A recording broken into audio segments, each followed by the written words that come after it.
And of course, we're looking at the next big issue on the show today. The 10th National Assembly has been birthed, and the inauguration came with a battle for the soul of the legislature.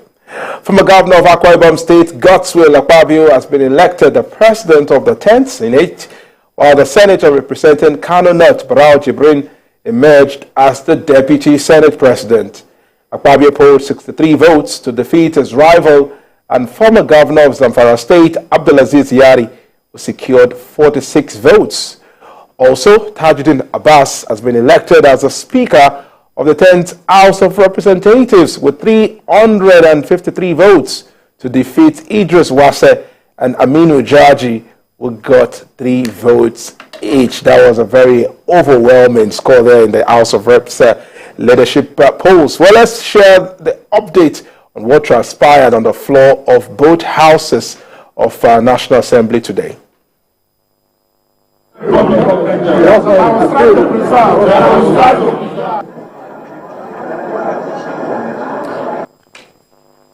I want to assure you today that I shall be just and fair to every one of you, irrespective of perceived differences. I shall operate a house that you will be proud of. I shall be guided by the Constitution of the Federal Republic of Nigeria and the House rules. Our doors will be open for members of APC, PDP, Labour Party, NNPP, Abga, SDP, ADC, and YPP. Under my watch, the 10th House shall sustain and even surpass the gains of the 9th Assembly. That's my prayer. We shall carry out the task before us jointly. We shall introduce reforms and innovations for the benefit of Nigerians.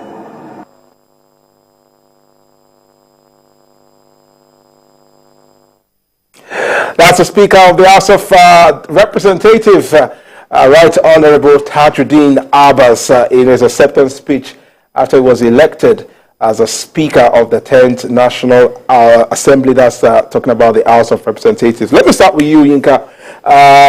There have been lots of anxiety, lots of concern. Will party supremacy prevail, or will we see another 2015 drama play out where it's all good for democracy, many would say, but how would you take the results that played out on the floor of both chambers today? Well, clearly, what happened today is a party that is united. That, for me, is what you can see. Because before today, there have been anxieties that, oh, will Akpabio win? Will Abbass go? Will he win? And all that. But from what we have seen today, and there were no fracas, no dissenting voices, nothing. I mean, no, at least so far, the election has taken place more than 3-4 hours ago. There has been no any reports of anybody saying, no, it's unfair, this. So for me, I think the president has gotten what he wants. The question now is, as he has said when he was sworn in, he said, don't pity me. I asked for this job. So as a Nigerian, I will not offer him a word of pity. You place a demand. I will put his foot on fire. That man, for more than 30 years, you have been asking for this job. You've gotten it. What do you have in stock for us? The candidates he openly supported, that of House of Rep, was not very clear, but I know he supported him. But that of Senate was very, very clear and glaring that Akpabio was his candidate and he has gotten it. He has gotten the House of Rep, he has gotten the Senate. What do you do with it? That is the question we should be asking. We don't want to have a National Assembly that will be like the net one. Whether they agree or not, majority of Nigerians believe that it was a rubber stamp assembly, National Assembly. But this time around, yes, it shouldn't be like that. All the president wishes, if they really consider them and they feel that it will not be in the best interest of their constituent or in the country, we want to believe that they will not allow it to pass. For now, the president has gotten all the tools he needs to lead the country. So, in the next few days or weeks, what we expect is the announcement of advisors, announcement of submission of ministerial nominations, and let the work start. Because Nigerians out there are eager. Even those who don't support the president or the party, they are eager to see what he's going to do. And it is our prayer and our wish that let him surprise those who are skeptical about him leading the country right, and let him confirm for those who have staked out their neck for him that no, Asiwaju will be the man to lead Nigeria out of the woods. Okay, that is what we were. That's a good one. Paul, let me bring you on to the conversation. How important was it for the executive to influence the leadership of the legislature? And I narrow it down to the president himself. How important is the emergence of this party-supported candidates to emerge as leaders of the National Assembly? And what crucial role will it play in the entire federal government itself, the structure of the federal government going forward from now? I don't also look at it as if the executive foisted these candidates on the legislators. They were not foisted. It was open. Yes, they were not foisted. These candidates were the preference of the party, and the president, of course, obviously, was a party man, and a lot of negotiations went into it, a lot of discussions, much persuasion went into. That's why you had a lot. We look at the results from the House of Representatives stepping down, where APC doesn't even have the overwhelming. But the man Yari also pulled his weight. He had 43 votes. He said he would not step down, and everyone didn't fall for him. Yeah. You understand what I'm trying to say? The party did not see him as one who had offended the gods. Yeah. It was his right to contest. And he got 43 votes.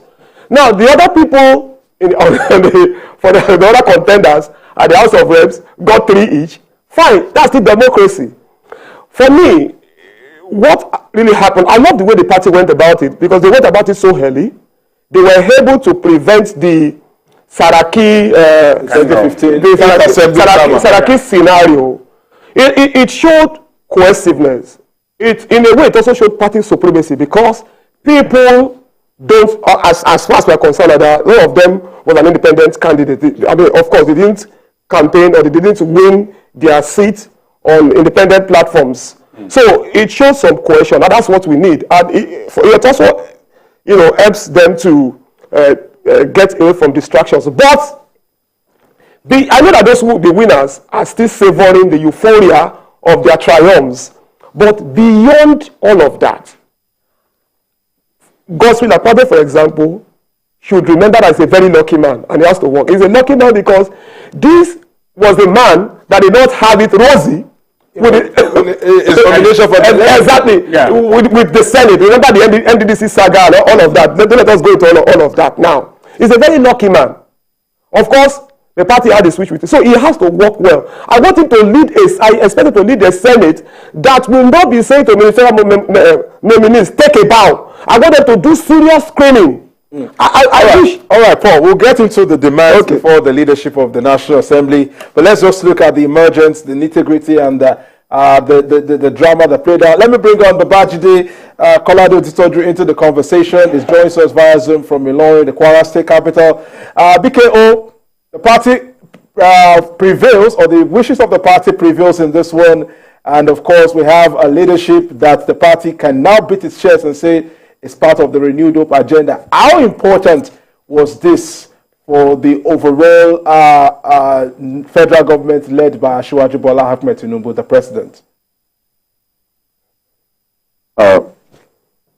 This was Asiwaju's first real battle, and his skills as a politician, a tactical politician, were put to test. About 3 days ago, it looked most unlikely that Akpabio will win. Yari was clearly ahead, and senators attested to the fact that Yari was ahead in the race. All of the governors, former governors, except perhaps people like Bishomole and the former governor of Ibom, were on his side. People like Tambuwal, Magata Kadawamako, former governor Alero from Kebbi, and a lot of the powerful senators from the Northwest were clearly on Yari's side, and Yari was coasting home to victory,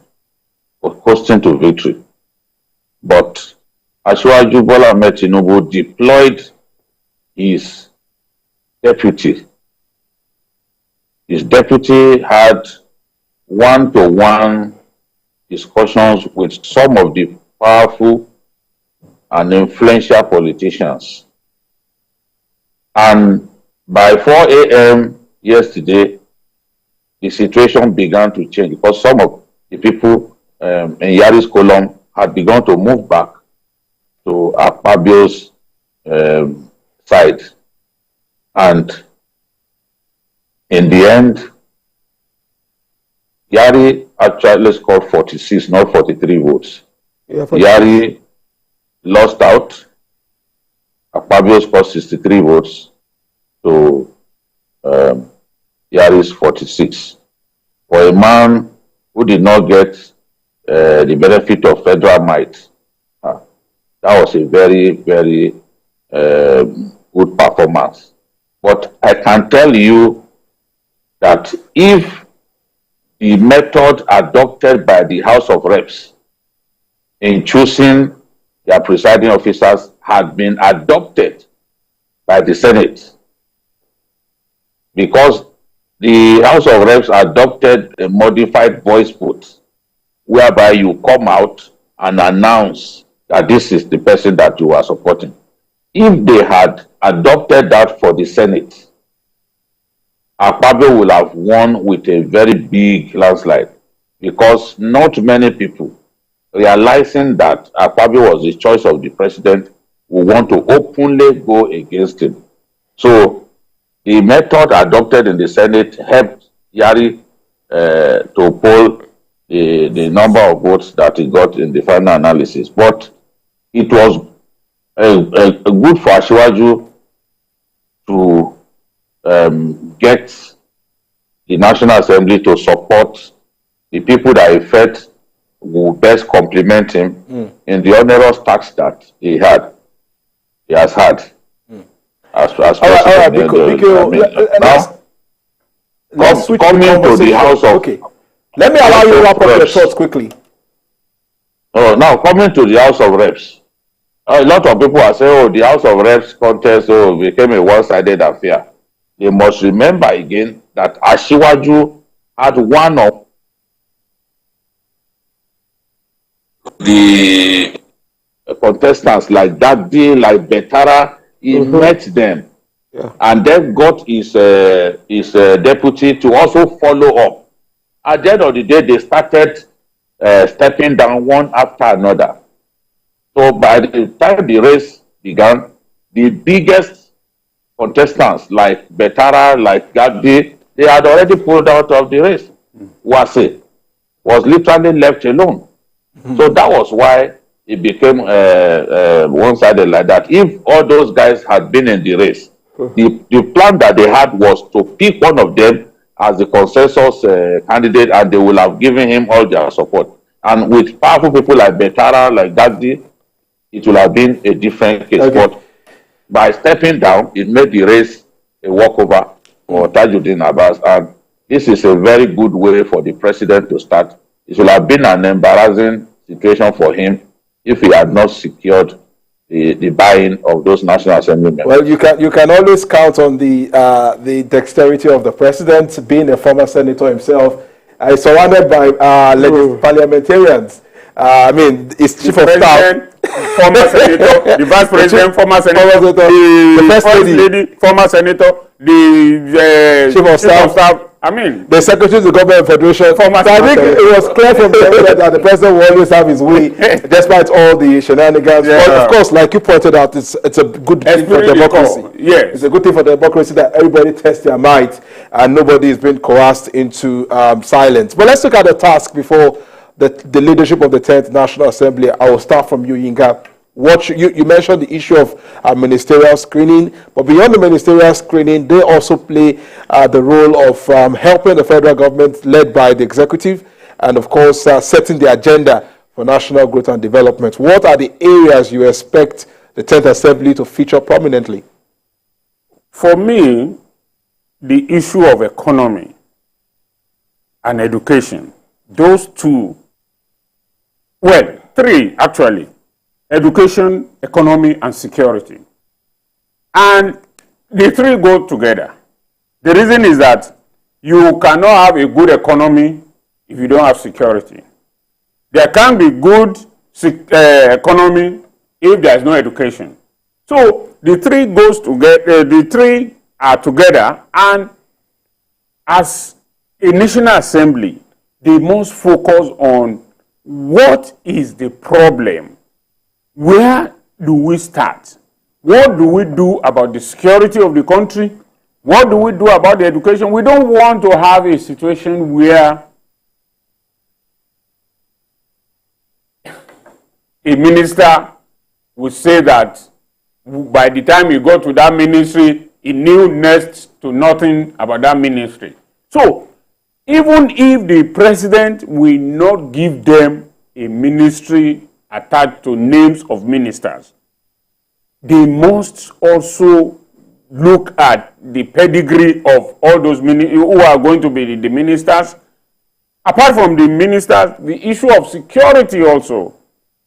The security architecture of the country needs a rejig completely. A situation where we have people being kidnapped and the security officials are lethargic. We don't hear anything. You just look at the statement that has been issued. Looks like a statement that was issued some 5 years ago. It's just the date and the this and that. No. People must be taken into, they must be taxed and asked questions.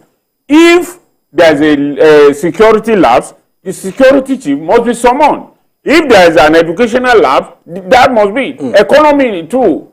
All these things, you must not have a situation where ministers or appointees are kept there and nobody questions them. And that's where, I mean, let me bring you, Paul, into this one as well. One area where many Nigerians faulted the National Assembly was its inability to summon appointees or even ministers, and they would reply. We saw a time when they summoned the CBN governor, the suspended CBN governor, and he said he was out of the country, and they had to use a threat of an arrest to coerce him or to send a representative to the House. How would you expect the 10th Assembly to play its oversight function without hurting the ego of the executive, led by the president, and also ensuring that it creates a balance that will not create tension in the system? I think one of the reasons political appointees were able to ignore the National Assembly was the attitude of the former president, who had this insouciant attitude, semi-insouciant attitude towards things going on in his back corner. You would find this ministry fighting this agency, and then the president will fold his arms. If you listen to an interview by former governor of Lagos State and former minister of power, former minister of works, Babatunde Fashola, he said that Buhari is the kind of person that gives you a job to do and he watches you from a distance. Asiwaju is the kind of person that gives you a job to do and breathes down your neck. Yeah. Now, Asiwaju will probably not appoint people that will defy the National Assembly. Now, in the National Assembly... Being a former senator. Yes, being a former senator. The National Assembly and the executive work together seamlessly. I think that you may not have government appointees, defying the National Assembly. I do not see much of that happening. But one thing that can also cause that is the integrity of those who are also the lawmakers themselves. We've had allegations that are made against lawmakers asking for bribe to have the budget of MDAs passed. Now, the appointees will respect you if you are doing that. You understand? You have had cases like that. So, if the National Assembly has a moral authority, if they are men that decide to depart from the moral decadence that the several assemblies have been characterized with, I think that they will stand on a good moral footing. You understand? To say, come here, and then the person will come. Of course, the Senate must stand above board and ensure that it's, maintain its moral integrity so that no appointee of the government would rub or look at it in the face and call it bluff. BK, let me bring you into the conversation as we gradually hit the home stretch. Now the National Assembly is set. The president can now get to work. What are your expectations from the federal government led by Asiwaju Bola Ahmed Tinubu? And now, talking about the federal government, we are looking at the three arms.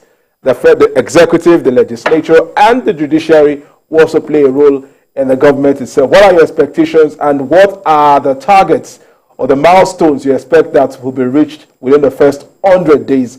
The president has said, do not pity me. So I will hope that in your own assessment as well and your submission, you will not pity the president in your expectations.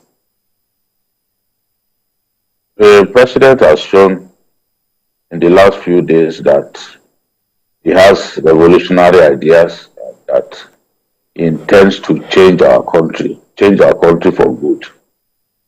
For example, unifying the exchange rate is like taking away the subsidy that people are enjoying in the forex market.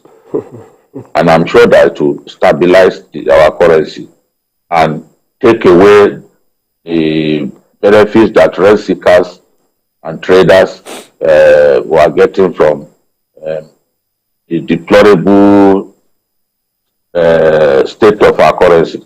So, Mr. President has a lot to do.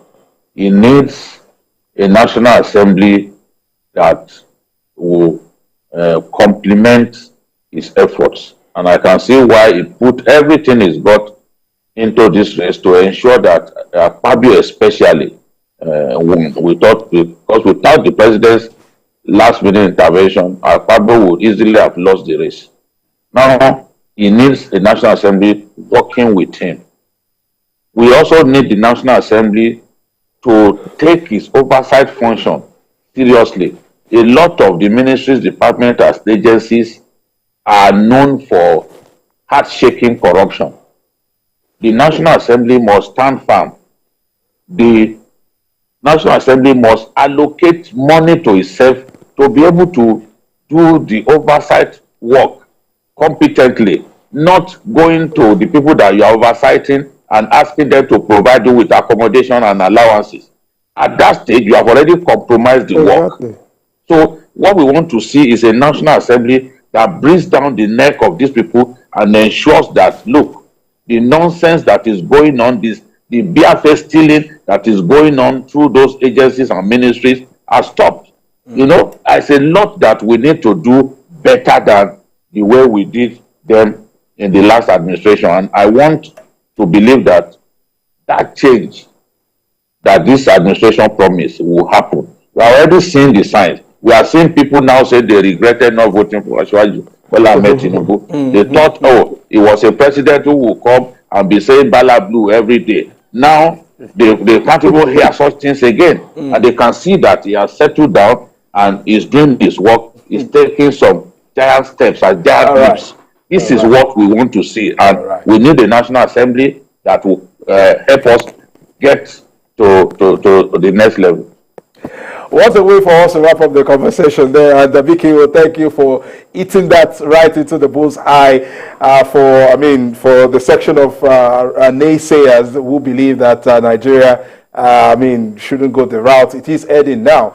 Well, gentlemen, thank you for the conversation. Thank you for looking at the issues from a very objective and balanced point of view. Of course, Olayinka Oyegbili, as well as Paul Dada, as well as Babajide Kolade Titoju, who joins us via Zoom from Ilorin, the Kwara State capital. I'm Emmanuel Akinduboa, and that's it on the show today. Join us tomorrow for another episode of the program. You can watch the repeat broadcast of this episode tonight at 11. You can also join us on Sunday from 1:30 to 3:30 p.m. for Journalist Hangout on Sunday. That's a special 2-hour broadcast of the show. We're also on YouTube at youtube.com/TVC News Nigeria.